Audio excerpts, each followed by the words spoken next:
এক ছিল ছোট্ট একটি গ্রাম, নাম তার শ্যামপুর। গ্রামের চারদিকে সবুজ ধানের ক্ষেত, পুকুর আর বড় বড় গাছে ভরা ছিল। সেই গ্রামে থাকত এক গরিব কৃষকের ছেলে, নাম রাহুল। রাহুল খুব সৎ, পরিশ্রমী আর দয়ালু ছিল। সে প্রতিদিন বাবাকে মাঠে কাজে সাহায্য করত।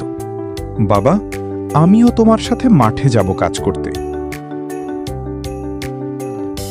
তারপর রাহুল বাবার সাথে কাজে চলে যেত। বাবা, আমি জঙ্গলে কাঠ আনতে যাচ্ছি। কাঠ নিয়ে বাড়ি আসার সময় এখানে একটা পাখি আহত হয়ে পড়ে আছে, একে বাড়ি নিয়ে যায়। তারপর রাহুল পাখিটিকে সুস্থ করে ছেড়ে দিল। পাখিটি উড়ে যাওয়ার সময় রাহুল, তুমি খুব ভালো ছেলে। গ্রামের পুরনো আম গাছটির নিচে কাল সকালে যেও। পরের দিন সকালে রাহুল আম গাছের নিচে গিয়ে দেখে ছোট একটি সোনালী বীজ পড়ে আছে। সেই বীজটিকে বাড়িতে নিয়ে এসে বাড়ির উঠোনে পুঁতে দিল। একদিনের মধ্যে গাছ হয়ে গেল আর সোনার আম হয়ে গেল।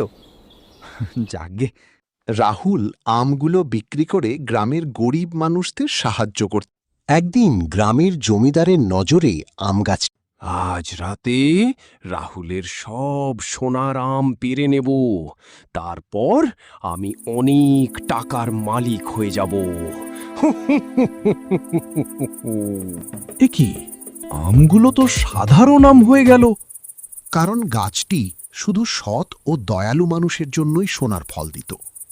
শেষে জমিদার নিজের ভুল বুঝতে পারল, ভালো মানুষ হওয়ার প্রতিজ্ঞা করল এবং গ্রামের সবাই মিলেমিশে সুখে শান্তিতে বসবাস করতে লাগল।